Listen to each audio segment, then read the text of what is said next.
안녕하세요. 자유교회 이진우 목사가 보내드리는 아침 묵상입니다. 오늘도 예수 그리스도의 향기를 내는 복된 하루가 되시길 바랍니다. 3월 3일 월요일 아침 묵상입니다. 오늘은 율법의 끝마침이 되신 그리스도라는 제목으로 로마서 10장 4절의 말씀 묵상합니다. 그러므로 그리스도는 율법의 끝마침이 되셔서 모든 믿는 사람에게 의가 되어 주셨습니다. 바울은 예수 그리스도는 율법의 끝마침이 되셨다고 선언합니다. 이것은 예수 그리스도는 율법의 완성 또는 율법의 목표라는 의미입니다. 그리고 율법의 완성이신 예수 그리스도께서 그를 믿는 모든 사람에게 의가 되어 주셨다는 것입니다. 여기서 의가 되어 주셨다는 것은 예수 그리스도가 율법의 완성을 이루어 주셨다는 것을 뜻합니다. 예수님께서 공생의 사역 동안 복음을 전하실 때에 종교적으로 가장 많이 부딪혔던 부류는 당시 율법을 가장 잘 지켰던 바리새파 사람들입니다. 예수님은 바리새파 사람들의 잘못된 율법 해석과 적용에 대해 매우 강력하게 비판하셨습니다. 이에 대해 바리새파 사람들은 예수님의 율법 해석을 신성모독이라며 비난하고 저주했습니다. 예수 그리스도의 복음을 전하는 바울은 율법의 행위로 구원을 받는 것이 아니라 예수 그리스도를 믿는 믿음으로만 구원을 받는다고 가르쳤습니다.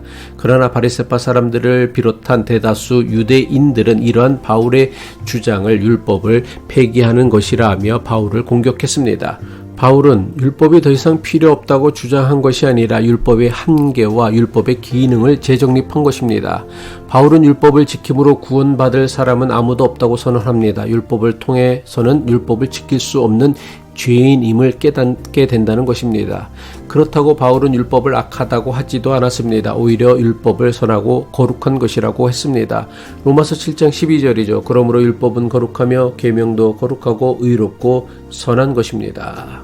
바울은 비록 율법은 거룩한 것이지만 율법이 하는 일은 사람을 구원하는 것이 아니라 정죄와 심판을 하는 것이라며 율법의 기능과 한계를 분명하게 설명합니다.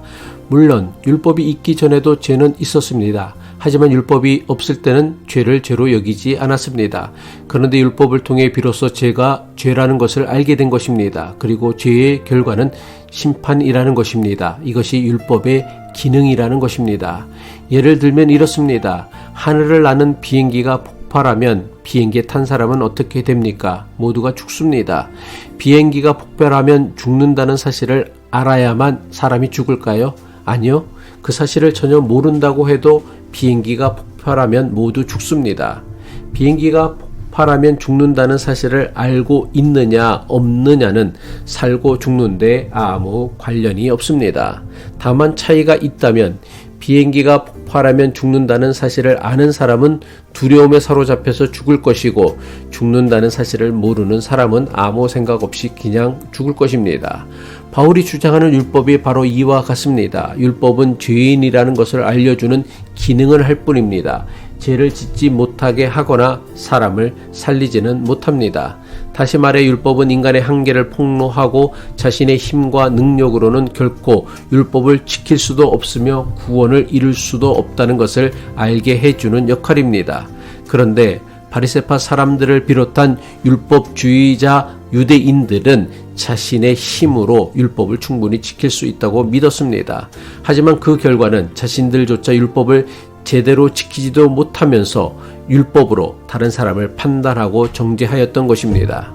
그렇다면 바울이 말씀하고 있는 예수 그리스도가 율법의 끝마침이 되셨다는 것이 구체적으로 무엇을 의미합니까?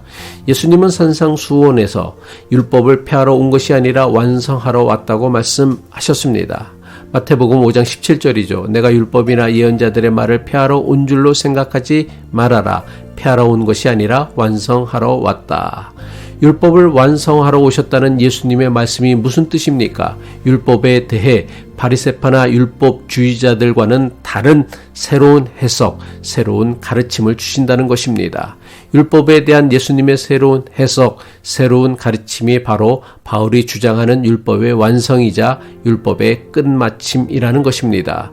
예수님께서 이전과는 다르게 주신 율법에 대한 새로운 가르침의 특징은 내적 변화입니다. 율법주의자들에게 율법을 잘 지킨다는 것은 외적인 형식을 지키는 것입니다. 하지만 예수님에게 율법을 잘 지킨다는 것은 내적인 변화, 즉 존재의 변화를 의미합니다. 다시 말해 율법의 규정이 아닌 율법에 담긴 하나님의 뜻을 지키기 위해선 사람이 근본적으로 변해야 하는데 예수 그리스도께서 그렇게 하셨다는 것입니다. 예수님은 사람을 하나님께서 원하시는 사람으로 변하게 하는 능력이 되시기에 바울은 예수 그리스도는 율법의 끝마침이라고 선언한 것입니다. 기독교 신앙에서는 이것을 거듭남, 회심, 중생이라고 표현합니다.